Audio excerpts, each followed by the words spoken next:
Now that the premiere has ended,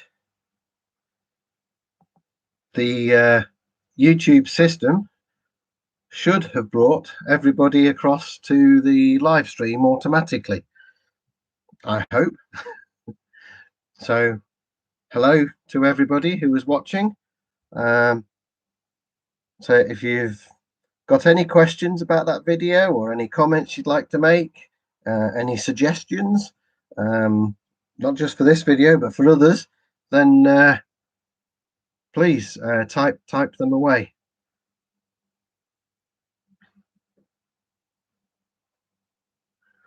Oh, hello, Alex.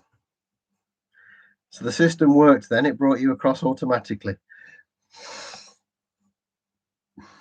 I've not done this before, so I'm glad to see that the system works.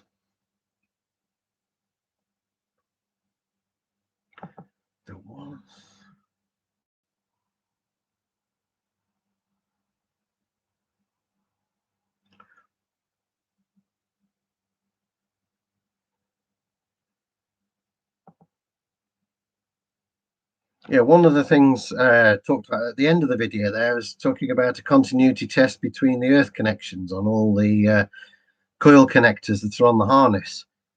And I was using a continuity light, as you saw, which is fine. You can do that.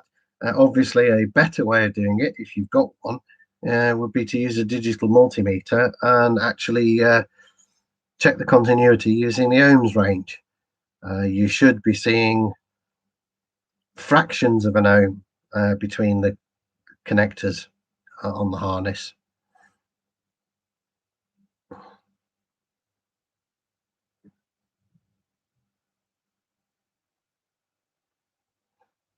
It's also worth, when checking the harness for the voltage with the ignition on, again using a DMM if you've got one, to measure the precise voltage.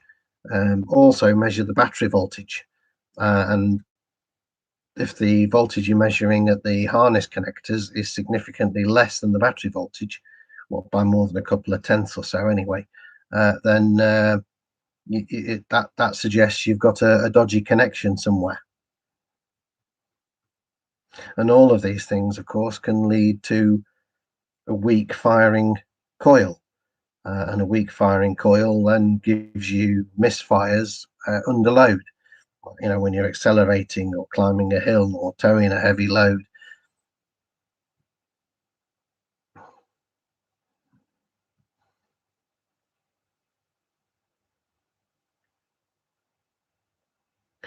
I know I skimmed over it a little bit, but the principle of the device is very simple. By varying that spark gap, yeah, or even a bit of diesel in the yes, could be, yes, if you've accidentally put some diesel in. I mean, that shouldn't happen, because a diesel nozzle at a fuel pump is bigger than a petrol nozzle, and so it won't go in a petrol filler pipe. But nevertheless, I've known of people who claim to have put diesel in a petrol, so yes, that is a possibility. Also dirt. You're guilty of that. Okay. Yeah. Luckily for me, I've never done that. And when I was at JLR, pretty much every vehicle I ever drove, well, not quite every, but a lot, were diesel vehicles, and most of the pumps on site were diesel anyway. In fact, the only petrol engine car I drove in relatively recent past was an F-Pace SVR. Brutal, absolutely brutal performance. But anyway, enough of that. Yes, the physics is the just to so we're not glossing over it, is that as discovered by I've forgotten who it was now, but anyway, that yes, a dielectric strength of air at sea level at normal atmospheric pressure is around 30 kilovolts per centimeter. So therefore, a nice blue spark across 2 centimeters is being generated by 60 kilovolts. The reason that that's right, Faraday, thank you, Alex. Yes, the reason you need that sort of level of kV in order to get a spark inside your cylinder because you might be thinking, but hang on, the gap on my spark plug's only a millimeter. So why do I need 60 kilovolts? Well, the reason for that is that you're not talking about air. You've got an air and fuel mixture, and that air and fuel mixture is under significant compression. At the point of firing, it could be up around the 200 psi mark or more, depending on your engine.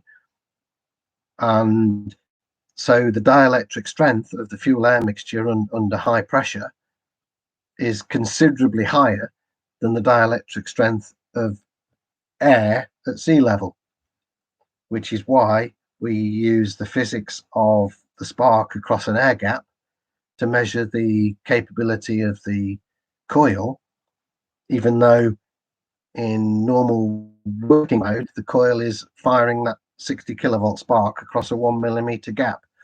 If you've got an engine pumping 300 horsepower, you need that 60 kilovolts, maybe even more, to produce that spark and ignite that mixture. Also, I hope you'll forgive that the pictures and the film of the sparks were pretty much the best I could get. The spark has a tiny duration. At 6,000 RPM, a petrol engine will be sparking each cylinder something like 40 to 50. I can't do the maths in my head, but something getting on for 50 times a second. So you can imagine that the duration of the spark is very small. So hence, and unfortunately, my camera can only go up to 240 frames per second. I could have done with a camera that could measure 1,000 frames per second to really capture that spark. But hopefully, I did a good enough job to be able to get the message across. Oh, thanks, Alex. Yeah, that was I had to film that several times actually before I even got those pictures.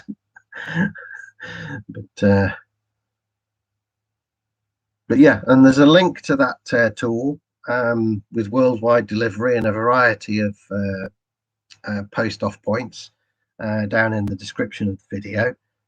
Personally, I think it's something that anyone who's got a petrol engine who does their own work on cars should have in the toolbox, because if you come home one day from work and you've just developed a misfire, you don't want to have to wait for a tool like that to come in the post. You much better if you've got it. I think it's about, to the UK, that tool was about £18, might have been slightly less, and I think it arrived, for me anyway, it arrived in less than 2 weeks. Oh, I'm getting a message from YouTube that my connection is unstable. Please wait while we try to reconnect you. Oh, okay. I can't tell from here, obviously, what you can see at your end. So I don't know whether you can see and hear me. The message would suggest not. But anyway.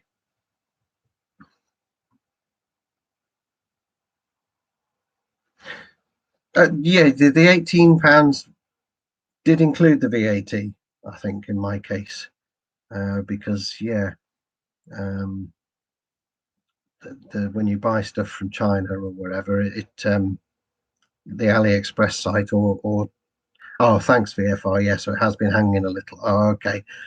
Well, I've thrown everybody else off the Wi-Fi from home, so I'm the only one using it. But at least now I know that I could do with being a bit better. So what I'll have to do is get a Cat 5e cable down to my home studio here, which is at the bottom of the garden, and do it that way next time. In the meantime, I hope you can forgive me that slight glitch. This is my first time doing a live stream. So, are there any questions from anybody? I see we've got 7 people in the live watching. So, does anybody have any questions?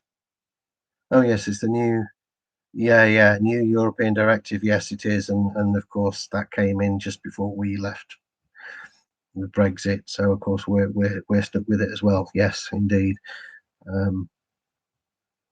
Yeah, basically, I think the European Parliament basically realised that with so many people buying stuff directly off AliExpress and stuff just coming in through the post, small stuff, but millions and millions of items, it's costing them a lot in VAT that they're not receiving.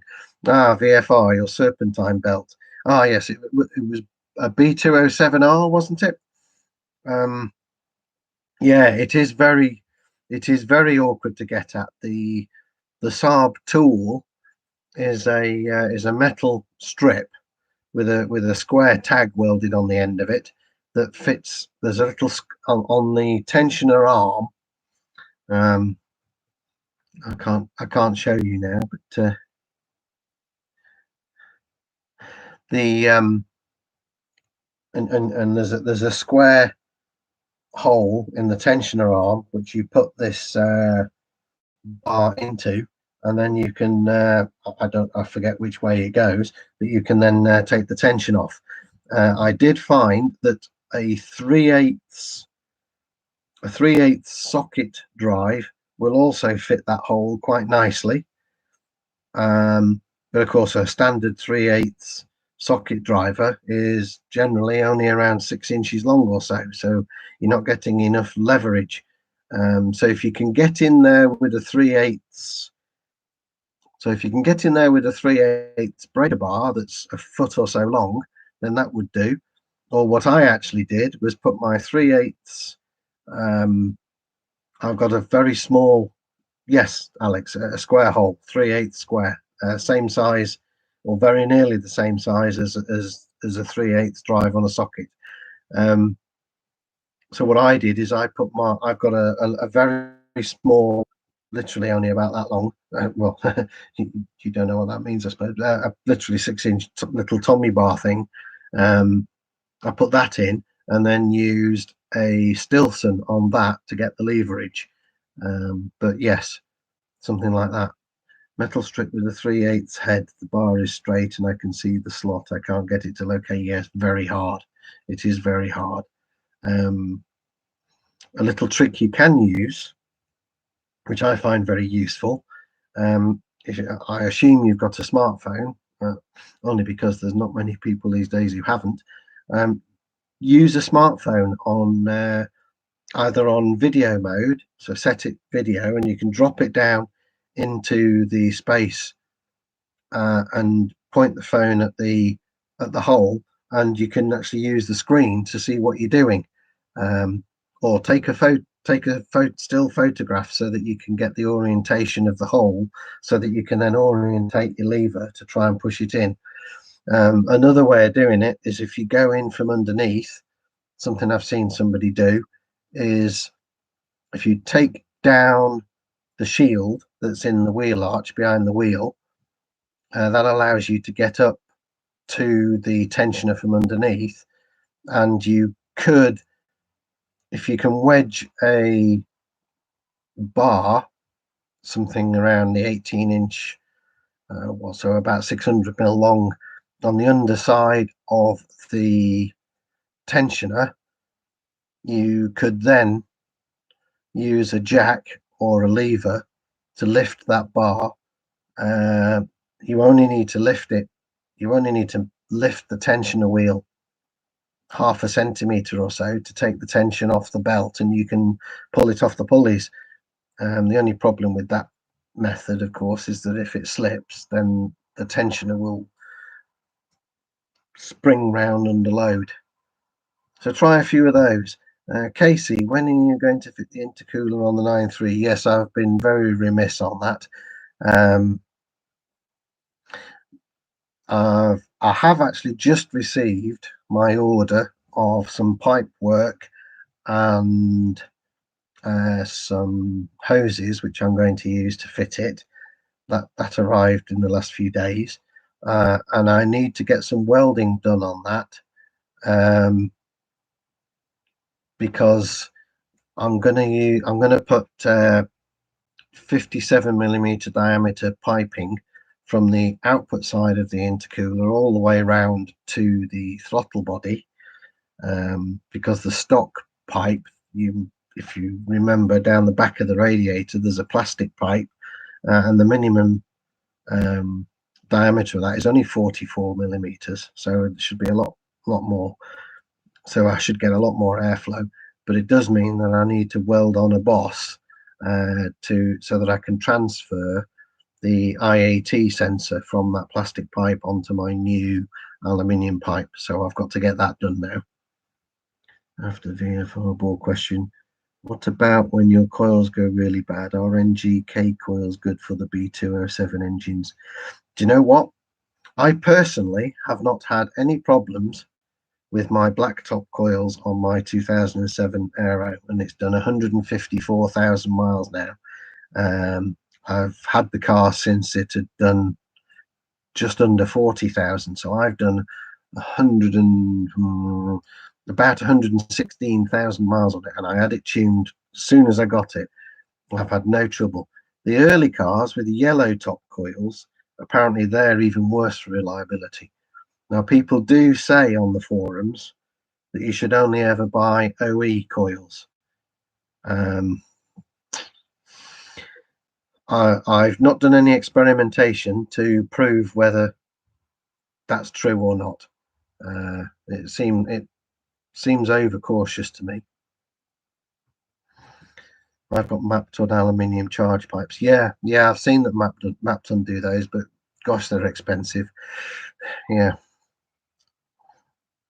as is everything Mapton, of course. And also DO88, they're expensive too. One of the reasons why I've bought plain aluminium pipes and silicon joiners, and the whole kit has cost me about £50, whereas a full kit of DO88 charge pipes would be best part of £1,000. And DO88 charge absolutely enormous money for some pipes. But what they oh well, if you got it second hand, then good on you, yes. But what DO88 and what Mapton will never tell you, but which I can tell you, is that silicon pipes are very easy and very cheap to make in manufacture. Very little more than normal rubber pipes that manufacturers use. Very easy, which is why you can buy them so cheap direct from China, whereas people like DO88 and others charge enormous amount of money, because they're trading on the myth that people have that somehow they're incredibly special, but they're not. They're not special. For manufacturers who do it, it's a doddle, and they can be made dead cheap.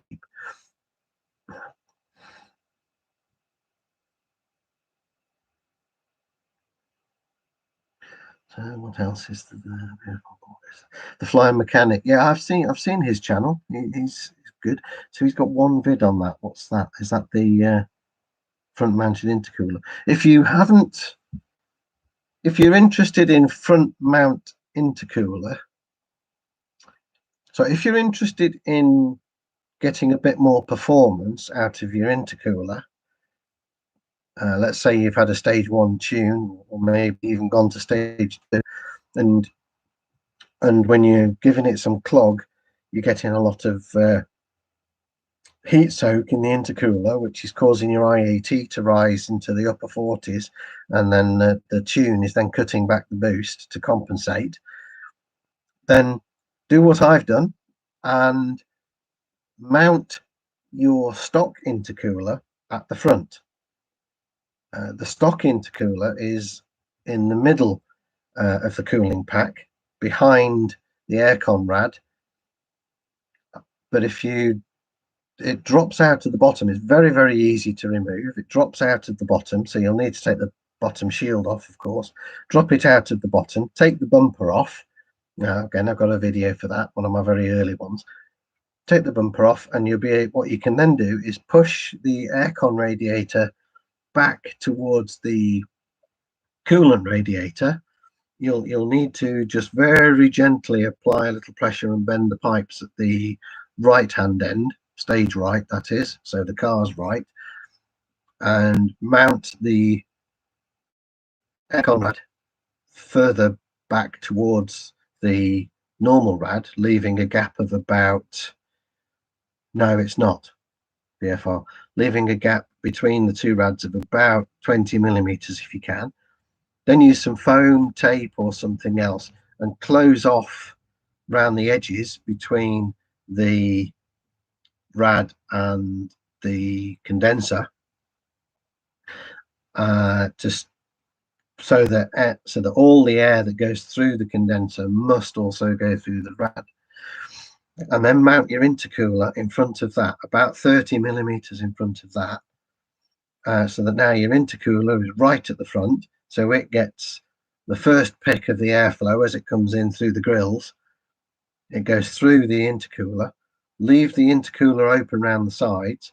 The air that goes through the intercooler will be slowed down by going through there, so extra air can then come in round the sides to join it and then pass through the aircon condenser and the radiator. I hope that made some kind of sense. Is it necessary to remove the condenser, swapping the intercooler? I don't think I can go through the pain of removing the condenser again. No, and I don't blame you one bit for that. No, the intercooler just drops out of the bottom real easy. There's two, once you've got the bumper off and the lower tray that's underneath the cooling pack, there's two brackets that are on the ends of the chassis legs that you undo directly from the front that drop off, and then just undo the pipes from the intercooler and undo two screws at the top where it screws to the rad, and it will just drop out of the bottom. So get the car up a reasonable height. You don't have to get the car up dead high. Once the intercooler has come a bit more than halfway down, you can swing it. You can swing it out. Yes, Alex. Yeah, you do need to get it a bit high. You can't do it with it sat on the floor. So yes, you'll need to get it at least an extra foot up or so.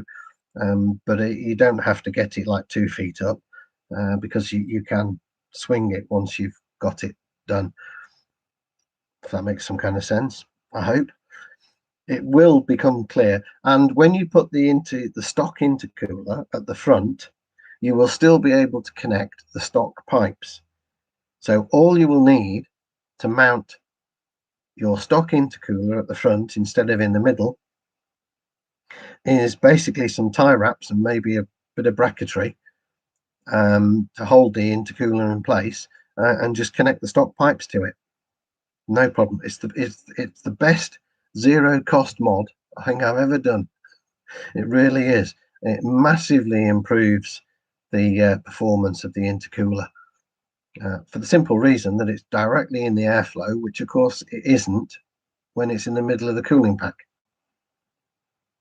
I hope that makes some kind of sense. I have got a graph that I made.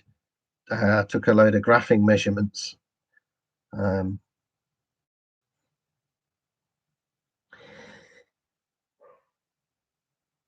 I've got poor radio reception. Taken C-pillar off and cleaned amplifier connection. It helped some, then didn't. Any suggestions? Yeah, clean up the connections on the. It isn't just an amplifier, because it's the top. If you look on the rear screen, it's the top 3, and your condenser doesn't get trashed by flying debris. Well, yes, quite. Yeah, for that reason, I'd recommend putting some gauze or something at the front of the car. But coming back to Gina's question, yeah, clean up all the connections, not just at the amplifier, but also follow you will find a wire from the amplifier that goes to the printed wires at the top of the rear screen. I think it's the top 3 wires on the rear screen provide the aerial.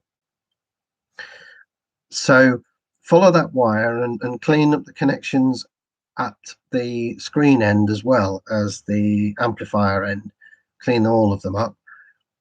Also check that there's no damage on any of those wires that run across. I think those top 3 wires run across and then drop down a little underneath the chimsel and then come back up to the other side.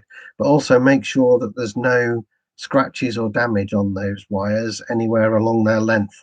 If there is, then get yourself some silver loaded paint that you can buy from most factors or off eBay or Amazon to repair the wires.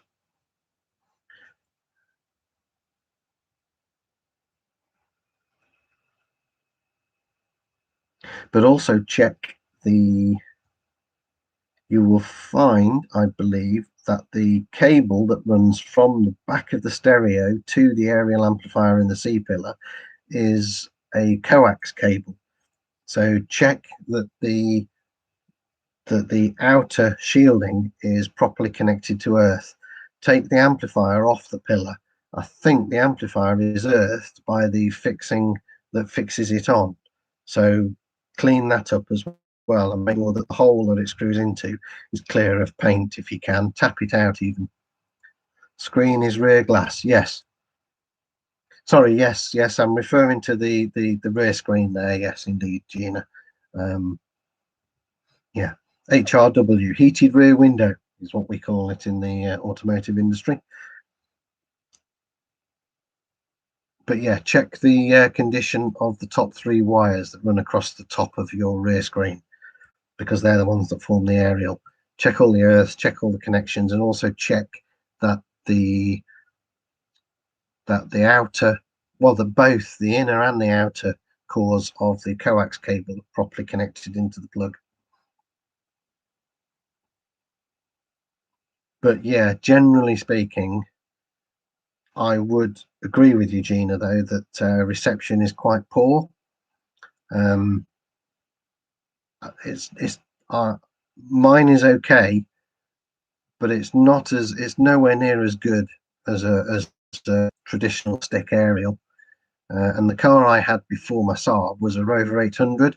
That used the rear screen as the aerial as well, except that it didn't just use the top 3 wires; it used all of the wires. And it had a special circuitry box that separated the signal from the DC of the heated rear window, and that was far superior, far superior. There was actually an option on the Saab 9.3s which dealers could fit for anyone who complained about poor FM reception. There was actually an option for fitting diversity aerials to the car, but I doubt very much whether you can do that anymore. Whether the kit that was available for that is still available, I very much doubt. And in any case, these days, pretty much everywhere is heading towards DAB anyway. I haven't listened to an FM radio station in probably about 6 or 8 years.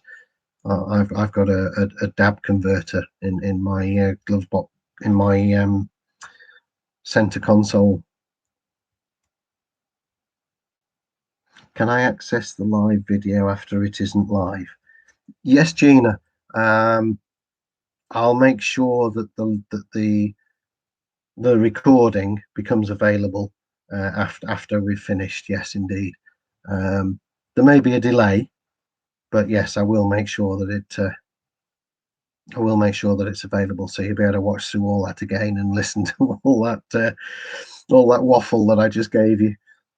I only came across your channel a few months ago when I bought my 7 Aero cab. So helpful, easy to understand. Thank you for that, VFR. Yes, easy to understand. Good to see a camera being set up rather than trying to film one-handed. Yes, that I'm with you. I'm right there with you, brother, or sister, whichever it is. Yes, see so many videos of people trying to do repairs one-handed, holding the camera in the other hand, and the video is so unsteady. I when I first started my channel, which was 4 years ago, luckily I already had a tripod that I'd been using for many years for just normal photography. So I started using it straight away. I'd spotted this problem on other videos, and figured, well, why don't people just use a tripod? And that's what I do. I've got a big tripod that I use for just filming me. Brother, okay, thank you. I've got a big tripod that I use for filming, holding the camera at a slight distance from the car. And if I need to get really close in, I've got one of those. I've got one of those ones that's got the it's not here, unfortunately, it must be in the house. I've got one of those that's got twisty legs that I can twist around, and I can get the camera into some reasonably small spaces with that. And that's how I managed to get good steady video. I think that's important when you're watching something and you want to be able to see. Because what I'm trying to do, sorry, backtracking a little, I'm trying to do a sort of show and tell. I think, and I think when you're doing the showing bit, it's important that the picture that you're seeing on the screen is steady and clear, and that you can at least make out enough detail to know what's going on. If it's shaking about all over the place, your eyes and your brain are going to have a right time trying to interpret that and follow it, and miss out on some of the detail. Dab died here in Portugal. Oh, really? Oh, oh. Well, they're still pushing it here, that's for sure. Oh. Here being the UK, in case you weren't sure.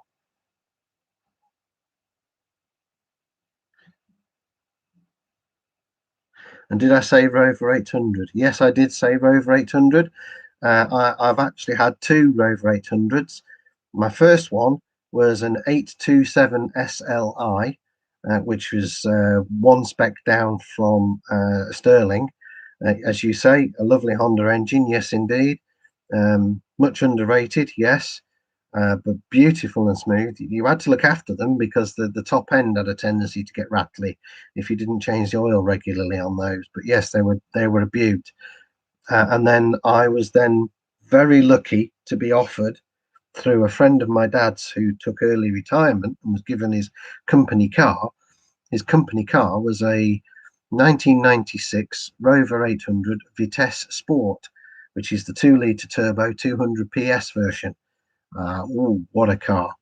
Yeah, I had that for 11 years. That was a superb car. Are you doing any vids on the Polo? Like more on basics, i.e. brakes, plugs, etc. I got a 2012 would like to work on. Unfortunately, Gmail, we don't have a Polo anymore. The purple Polo, was my son's car. He sold that for the white Seat Ibiza that you see in a few videos, and then that Seat Ibiza got concertinaed from front and back in an accident that was not his fault, and it was badly written off. So you might have seen a couple of videos just lately on a Fiesta ST. Well, that's his new car that replaced the Ibiza. So I might still get a chance to do the odd Polo video if I'm lucky. I do know somebody whose son has got one, but I don't have regular access to it. But if I get any chance, I will. Mine was the 827, yes, VFR, the 827 SLI. It was a beautiful car, yeah. Previous one was an 820 with the M series engine, and it was a dog. Yes, they were the early ones. The Series 1 800, which was what, so 80 late. They were launched for 87 model year and ran to 1990 model year. The Series 1, the early ones, for the first 3 years anyway, were very poor. They were hugely improved for 1990 model year. Massive improvements to the body structure, to the rust protection. There was galvanized panels added in. They went through a new paint shop and various other things. and they were much improved. And then when the Series 2 came out, a lot of effort for the 1992 model year Series 2 was put into improving things like body gaps, body strength, also crash performance.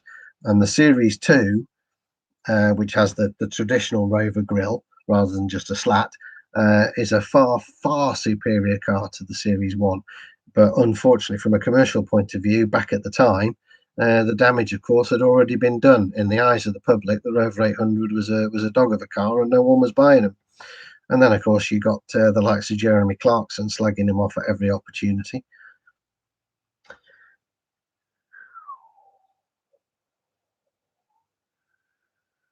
Never seen one without the top of the dash lifting up. Yeah, I had that on my Vitesse Sport. Yeah, that was a common problem. But you can use araldite, and if you bend some wood and use some G cramps along the length, you can get it back down. And that's how I fix mine.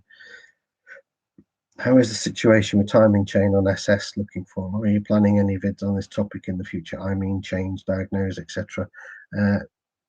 In short, no. The reason for that, if the car has been well looked after, if it's had regular oil changes, and by regular oil changes I mean every 5 to 7,000 miles or twice a year at least, then you really shouldn't be having any problems with the timing chain. Possibly with the tensioner, but not with the chain itself. Chain technical point here, this is somewhat pedantic. Chains do not stretch. Let's get that absolutely crystal clear. Chains do not stretch. They wear. And what happens when they elongate, the elongation is caused by wear at each of the rotating pins on each link. Each link might wear just a few thou, but of course there's, I don't know how many links there are around an SS chain. Let's say there's 100 or so. But if each link wears 1 thou, when there's 100 links, then that's 100 thou, which is a tenth of an inch. So, you can imagine it doesn't take much wear for them to elongate. And the reason they wear is because of the extended service intervals that manufacturers brought in. Now, there's only one. Sorry, that's the sun. There's only one reason why manufacturers brought in extended service intervals, and that's to please the fleets and reduce what's known as cost of ownership for the new buyer, person who buys the car brand new. At least in the UK, most of those are the fleets, and they don't want to have to send a car in twice a year for an oil change. So, I mean, you look at some BMWs now, and they don't go in for their first oil change until they're 2 years old. So, change your oil twice a year or every 5 to 7,000. Yeah, the plastic guys. Well, the plastic guys, yeah, they're the real bad guys. Yes, indeed, they are. But again, a lot is down to the oil. The dirty oil contaminates those, and dirt, combustion products, and fuel that gets into the oil in suspension soaks into the plastic and is detrimental to the quality of the plastic. So again, by changing the oil regularly, you can stave off that problem.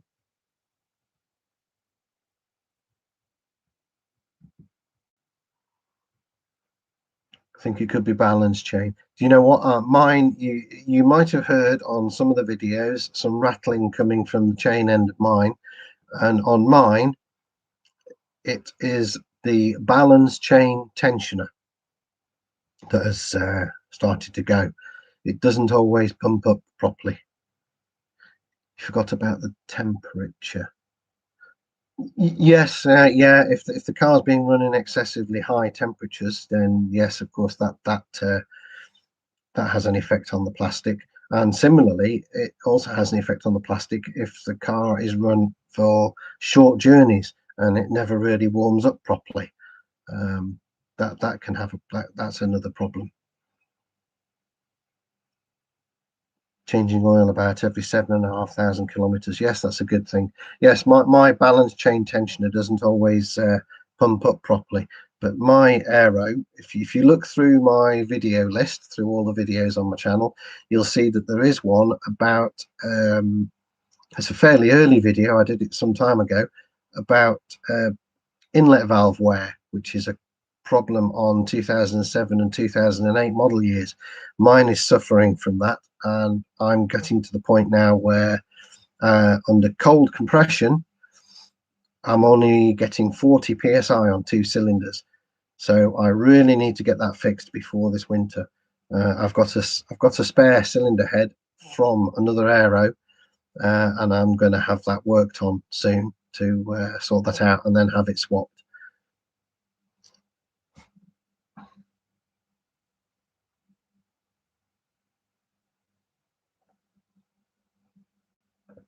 Before it goes really bad. Yeah, well, with a cold compression of 40 psi in 2 cylinders and 70 in the other two, it starts okay in this nice warm weather, but come the cold weather of the winter, I think there's going to come days where it will probably struggle to start. I have an experience with the TTID. I also have a TTID aero, and it's always been a bit of a smoker or kick down and start up. Ah. That is the smoke blue or more sort of black?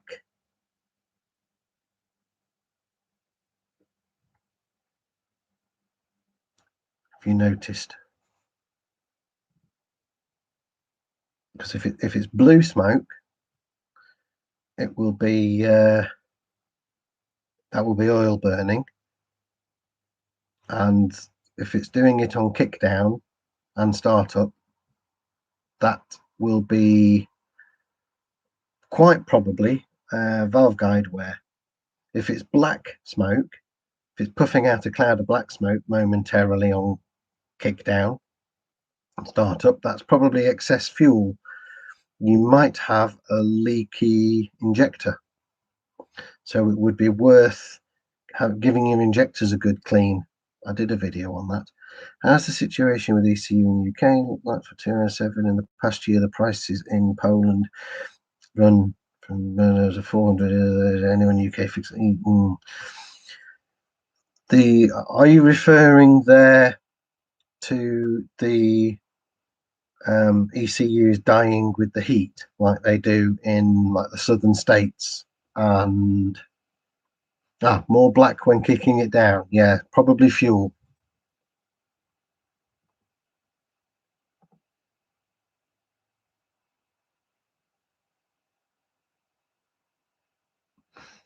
Yeah, more black when kicking it down. That could well be fuel. You could be getting some excess fuel there. You might have a leak injector. Yeah, heat problems. Yes, you probably won't. No, let me start again. As far as I know, once they've failed, that's it. They're dead. I have actually had a dead ECU that failed due to the heat shipped to me from Australia. Someone who I communicated with on one of the forums. He was on saying about how he just had a new ECU, blah blah blah, and so I contacted him and said, "Can I have your old one?" I paid the postage, and he said, "Yeah, you can have it gladly." I have stripped it apart, but I could find no obvious reason for the failure. Certainly nothing that was fixable, and I believe other people have looked. And yes, if the ECU has failed, there is that ECU cannot be fixed. It needs to be replaced. Yeah, for hot climates, there is a solution in Australia using bushing and a plastic spacer plate. Yes, that's correct. I think that is expensive, though. I've heard about some company in Italy that fixes them. The costs are still higher than a used one on eBay. Yeah, that doesn't surprise me because you're paying for the labor. But if you, hello chic, hello sec. If you should, if you are able to find a link to that company, an internet link to their website or whatever. If you go to my channel homepage and then click about, where it tells you a bit about me, and scroll to the bottom, my email address is there. If you could send me that link, that would be brilliant. Or put it in a comment in one of the videos. That'd be great. I mean, don't bust a gut over it, but if you could, that would be great. Yes, and going back to the plastic spacer and the bushing, yes, but I think they sell them very expensive for what they are. Those kits are very expensive. Some people even move the ECU from engine to battery box. Yes, I've seen that as well, but that involves hacking the wiring around quite a lot, and it's very easy to cause problems when that happens. I am actually working on a solution, or a partial. Well, I hope it's a good solution myself. I won't give away the secrets, but I'm hoping I'm using my engineering house to try and identify what it is that's allowing heat to get into the ECU, and trying to put in place or show a cheap solution that people can do for themselves by just buying the bits. You know, spending £100 on that kit from Australia plus whatever they charge for postage seems to me to be a bit steep for a bit of plastic and a couple of bits of rubber that you can buy off AliExpress for not much more than a tenner. And there's another from South Korea that bolts in front of the radiator and intercooler. Yes, but that actually is probably fine in South Korea or Taiwan, where they do not get cold winters. But don't ever go putting your ECU in the cold airstream directly in front of the radiator or intercooler if you live in a climate where you get cold winters.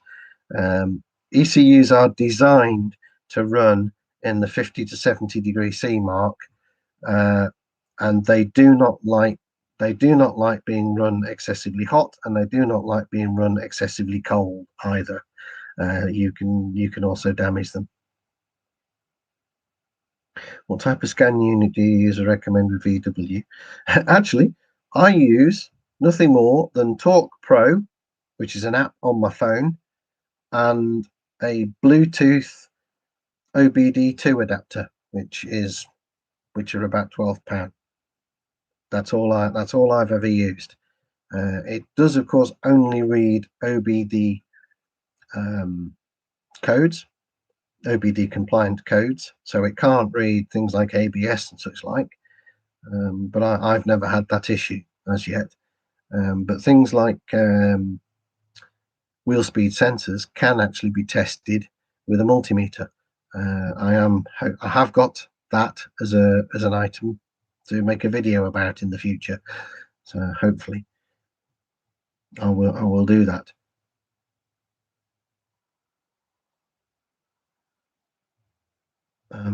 But a lot of it is a lot of repairs can be affected very well without a scan unit.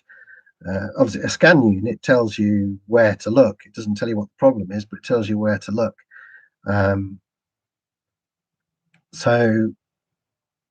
Which is useful. But you can get back to basics with the multimeter in a lot of cases. It just takes longer, which, of course, if you're doing it yourself, it is fine because you're not paying for your own labour. For Saabs, nothing better than a Chinese copy of Tech 2. Yes. I've actually found some of those Chinese copies on AliExpress, and I have considered whether or not to buy one. Do they all you to change things? Are the Tech 2 devices I see on the web any good?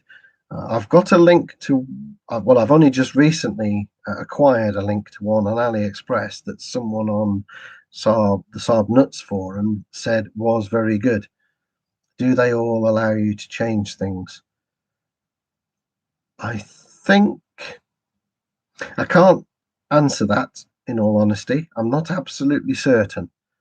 To change some of the things that are on the car, I would imagine yes, but there are things on the car that you require security access for, and given that I don't have a Tech 2 at the moment and have therefore never needed to pursue security access, I don't actually know how to do that.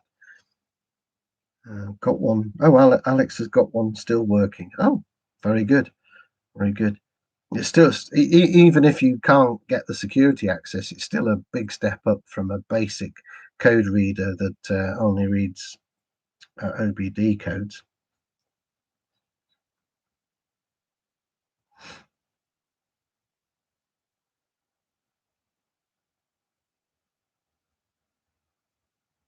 So, oh, Tech 2 plus Correct TIS 2000. Ah, yeah, I've heard Correct TIS 2000. Yes, I've seen something about that. Yeah. Ah, haven't done it yet. Ah, okay. I'll tell you what, Alex, when you do, as I mentioned before, my email is in the About section at the bottom. You can unhide it. Once you've got to know a bit more about how that Tech 2 system and that Cracked TIS 2000 works, perhaps you could drop us an email and let us know how you found it and how easy or difficult or what it can or can't do or whatever. Yeah, thanks. No, that'd be really good. That'd be useful, and then we can mention it again another time and maybe help some other people out.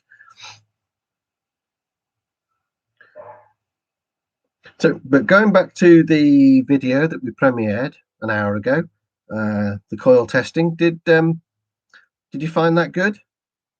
Did people find that a good video? Actually, Alex, good thinking. I've just thought of something that you could let us know. Thanks for taking the time to do this. Really good. Yeah, oh, thank you, VFR, for attending and helping to make it good. It's a live stream is pointless without somebody to watch it. But yeah, Alex, Tech 2 and thinking about coil testing. I've got a bell ringing in the back of my head that tells me, and I know that some diagnostic equipment can do this. I know this can be done with the Land Rover, Jaguar Land Rover petrol engines, because of course that's where I come from. That's my background. Where you can use the diagnostic equipment to activate the spark on individual cylinders. If you get a chance, would you look at your Tech 2 as you get to know it a bit and look through the functions? Would you try and find out for us, does Tech 2 or is it capable of sparking the individual cylinders, without you actually going inside and turning the engine over? Yes, you can activate it. Oh, so you can. Right. Okay. You already know. That's brilliant. Done it last weekend. No, that is brilliant because in the video you saw me cranking the engine over with a piece of wire that I held onto the battery terminal. Obviously, if you've got Tech 2, then you don't need to bodge the starter motor to work like I did. You can simply use the Tech 2 to make each coil spark and test it that way. So you can use the Tech 2 and the tester that I just showed you in combination. The tester will test the spark capability, and the Tech 2 will make it easier to make those coils spark without going to any excess trouble. Yes, Alex says yes. That's great. Yeah, no, that's brilliant. That's really good to know. Actually, I'll perhaps put a comment in the comments of that video just to let people know that if they've got access to a Tech 2, that will make the job easier. But for the rest of you who don't have a Tech 2, and in case you're just wondering about that, how I made the engine turnover while I was under the bonnet without anybody in the car, all I did was that if you look at the back of the solenoid of any starter motor, there are three terminals. One is the battery positive coming in, which is normally a big thick wire. Then the one opposite it normally is the battery voltage out to the motor itself from the solenoid. And there's usually another thinner wire, sometimes under a post, sometimes on a spade connector, And what that is that's the signal from the ignition switch that activates the solenoid, which then in turn activates the motor. All you need to do is, if you put a wire on that activation terminal and touch it to battery positive, you will activate the solenoid, and that will crank the engine over. And you can just leave the ignition on inside the car and use that from under the bonnet to turn it over. How often are you live streaming? Also, thank you for your time to help. Well, yes, that's great. Thank you as well for watching. This is my first time ever live streaming. It's also my first time doing a premiere. I've been watching the forums for a while, lurking on the forums on Facebook, quite a few of them, and there's an awful lot of people at the minute having problems with misfires. An awful lot of people are replacing their coils, spending a lot of money, and then coming back saying, but it hasn't cured me misfire. When, of course, what they were doing was spending the money on the coils, guessing that the coil was at fault. So I could see that there was a need for people to know that they can test the coils, which is why I did that. And so I felt that was a good opportunity to try out the Premiere function. And when someone pointed out to me that you can use a Premiere to go straight into a live, I thought, well, all right, let's give it a go. So I'm hoping that maybe not immediately, but in the very near future, certainly before the end of the year, I'd like to hope that I might start going live, perhaps once a month initially, to answer people's questions. At the moment, I'm answering questions that's only put into the chat. What I might do, using Google Forms, you can actually set up a system where people can submit their questions beforehand, which would then give me time to consider their question and also do research if it's something that I don't necessarily know straight off the bat. Secondary air valve purge straight off the bat. Secondary air valve purge. I'm a follower of your trikes. So yeah, many thanks for sharing. Yeah, that's you're welcome, Yo. Yeah. There'll be plenty more to come. Don't worry. I fully intend to keep doing this, for the simple reason that at the beginning of lockdown, all of us contract engineers at JLR were thrown under the COVID bus. Luckily, I'm old enough to be able to access pension funds, but making these videos and the money I earn from ad revenue around the videos is my living now. This is what I do for a living now. So yes, I will be keeping on doing it. First minor sign of coil pack failure. Well, misfires. That will need indicate coil pack test. Yes, low gas mileage. Yes, random rough idles. Yes, potentially. Although the coil packs can be absolutely fine at idle, but only be giving you a misfire under load, because at idle, you're only igniting a relatively small amount of fuel air mixture which is under a relatively small amount of compression. Under load, when you got the throttle wide open, that's when you're really filling the cylinders up, and it's under high compression then, and that's when it's most difficult for the spark to ignite it. So often you can find that you're getting misfires under load, but not at idle. If you're getting misfires at idle but not under load, then that's probably a vacuum leak. But yes, low gas mileage. If the gas mileage is going down, yes, that can be due to weak sparks. Yeah, if you monitor your gas mileage and you notice that it's taken a steady drop, then yeah, test the coils. It takes, well, it took me 2 hours to do mine, but that included all the filming. So let's say it's about an hour. It's worth an hour of your time to test them, because certainly that can be a problem. Also check the spark plugs as well, of course. You can look at the color of the plugs to see if there's any fouling, but also look at the condition, see if the gaps have opened up, that sort of thing. Yeah, thank you, Aloshi.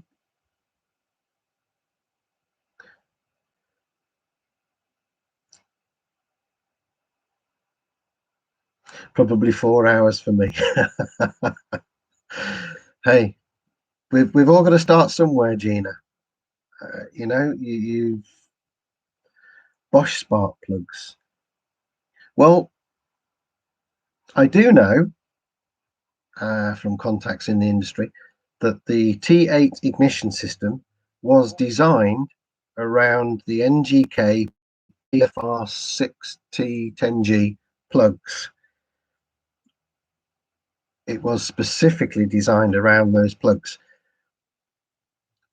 So, so whilst in theory, a lot of people will say, "Oh, a plug is a plug," that's not entirely true. If the characteristics of a plug that you buy, a different make, are different to the NGK, then the ignition system may or may not like that. So it is best to stick to the specified NGK plugs, which for B207R is the PFR 6T10G. But 4 hours for me, Gina. Yeah, no, we've all got to start somewhere. You know, I started from zero, admittedly when I was a teenager. My granddad showing me how to work on cars. You know, but over time you become more practiced with the use of the tools, finding which bits are where on the car, and your knowledge increases. Your confidence also increases. That has a big effect. So you know, stick at it, and you'll get better. You'll get a bit quicker. But even if it does take 4 hours, so what? If that's a Saturday morning, you're not paying for your own time, are you? Unless you could be at work doing overtime, earning enough money to pay a mechanic, then do it yourself. When I used to change the plugs, the foliage device went NGK. The ones that were in there were also NGK and probably original. Car had 60k. Yeah, you're supposed to change those NGK PFR 6Ts every 36,000 miles or whatever that calculates out at kilometers, probably around 50k kilometers. Confession, I accidentally left my NGK plugs in my car for double the mileage for 72,000 miles, and the car was still running okay.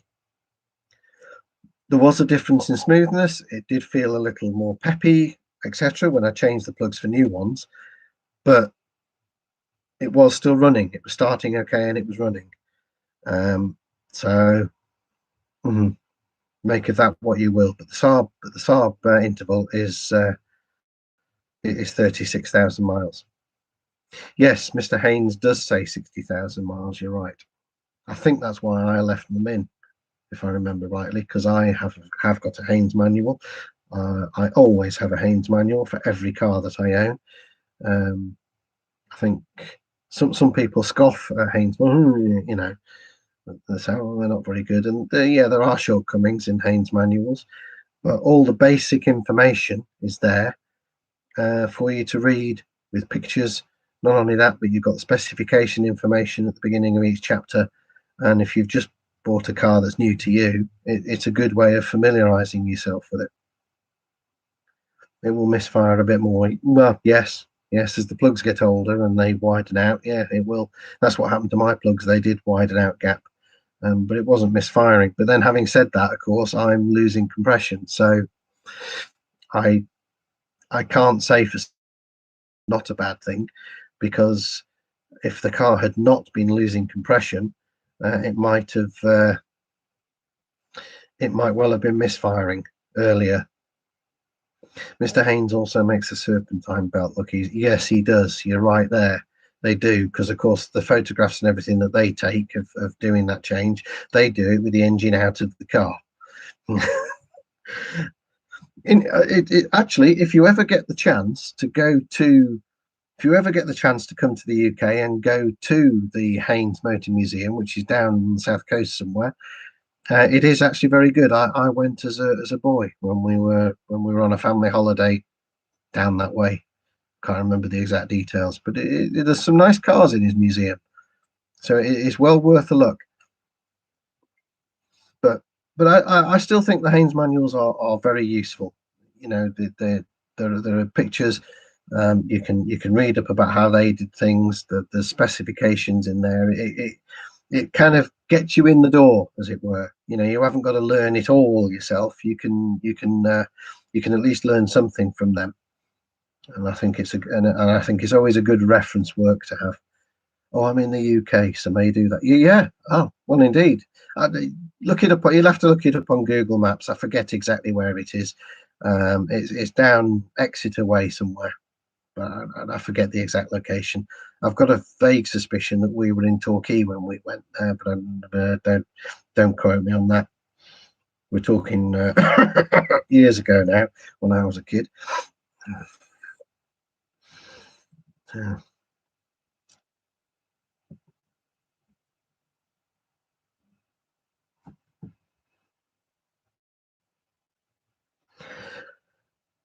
Well, I'm guessing. I think that pregnant pause probably means it's time to wrap up. Wait a few more moments. If there's any more questions, get them in quick. I see there's 4 people still with us. I think we started out with 7. I see 4. So, but it has been good. I've thoroughly enjoyed it. I hope you have. I've learned something from you, and I hope you've learned something from me, and maybe even each other. Oh, cam amplifiers go bad. Which engine are we referring to there, Gina? Don't forget to call your dad. Oh no, don't worry, I won't, because if I don't, I get a right old load of earache. Because my dad's he's just turned 83, and he is actually poorly, so he does like to hear from me 2 or 3 times a week.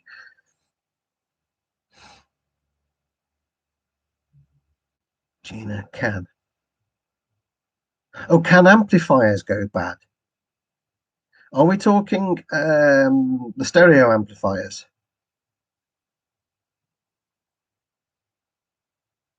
In particular, I'm guessing you're referring to, yeah, Gina means hi-fi, I think. Yeah, I think so as well. Quite possibly you're referring to what's known as amp 1. Yes, okay, great, thank you. Possibly you're referring to amp 1, which is the amplifier which is situated under the left-hand front seat. Well, certainly it's under the passenger seat in the UK. I don't think it swaps sides when the drive swaps. Yes, those amplifiers go bad because they get wet, and the reason they get wet is because the housing that holds the cabin filter has a foam gasket around it which deteriorates with age and falls apart, and you then get water leaks which come in. The water comes in through the fan motor. It can destroy the fan motor first, but if it continues beyond the motor, it drips out the bottom of the motor. You can then end up with wet carpets and a wet amplifier. I've seen some really rusty amplifiers. If you have a look through, in fact, to tell you what, I can, if you bear with me a moment.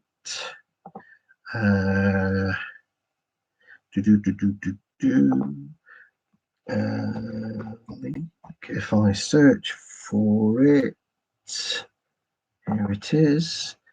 Copy link. Come back to the stream. If you have a look at that link, it's to one of my videos which explains the problem and shows how to fix it. Doesn't the location depend on model year? Mine's in the boot, older ones inside the seat. VFR, I think you're referring, yes, if yours is an 07 model year car that's got an amplifier. The amplifier will be in the boot, the same as it is for mine, and there will not be an amplifier under the passenger seat. Amplifiers under the passenger seats is 03 to 06 model years. 07 on, it's in the boot. But the one in the boot can suffer as well. If you look through my videos again, there's one that talks about water leaks into the boot area, and part of that video, one of the leaks I talk about is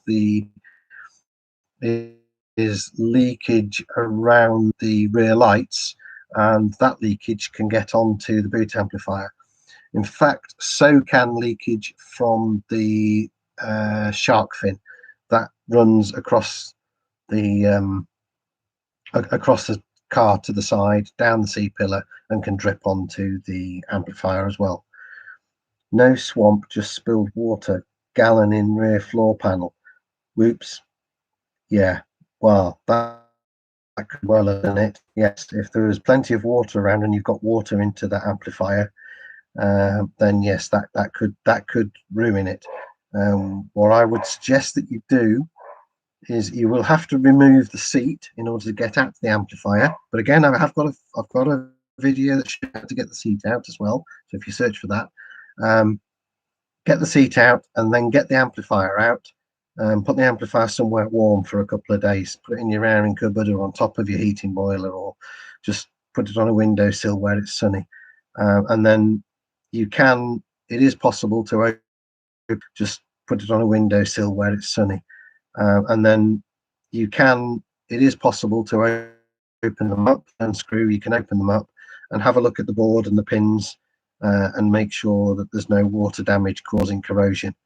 Water damage, in the OE world, we do actually test PCBs. It causes corrosion of the copper tracks. The copper tracks that run next to each other, they send out what are known as tendrils, and if the tendrils meet, then effectively what you've got is copper meeting, well, it's copper oxide, and you effectively got a short between two tracks then, and that can cause problems. That's another reason why we put the coating on PCBs. It's called conformal coating. So inspect your PCB very closely and look for that kind of thing. If you need to, then clean off that kind of thing. If you need to, then clean off the conformal coating. What can you use? I think you could probably use some alcohol to get that off. But if you do that and clean and do that to clean up the PCB, you can buy a small bottle of conformal coating on eBay or Amazon, like a little nail polish bottle with a top with a brush, and you can brush some on and replace the conformal coating. So VFR have to go. Yeah, cheerio VFR. Thank you for coming in. Happy Sarbing to you. Yes, I think it's a good point to wrap up. We've talked about plenty, and I must admit I'm getting a hoarse now. Yay! Yes, in answer to an earlier question, this has improved my confidence for live streaming, and what I'll try and do at the moment, I'm just using my laptop's built-in camera and microphone. So what I'll try and do is set up some better quality equipment so that I can give a better live stream, and also something like we've been doing here, answering questions where hopefully as a group we're all, I think it's fair to say, we've all learned something from each other today. I've certainly learned something from you lot, and I hope you've learned something from me and each other. So I think we'll wrap it up there, and I'll say thank you very much, and I shall see you next time. And of course, if in the meantime you've got any questions, just put them in the comments to any of the videos. I'll try and get round to them. I was live again later this week, so I get information that was lost due to freeze. Oh yes, indeed, yes. And if there is anything, and obviously I haven't watched that replay myself yet until it becomes available. YouTube have to process the replay before it becomes available, and if there is, but when the replay does become available, that too will have a comment section below it. So if there is anything that doesn't make it into the replay because of the freezing, then just drop the question in the comments. All right, okay, thanks ever so much, and keep at it. Happy Sarbing to everybody, and have the rest of a good weekend, bank holiday, even if you're in the UK, and see you all again soon. Cheerio.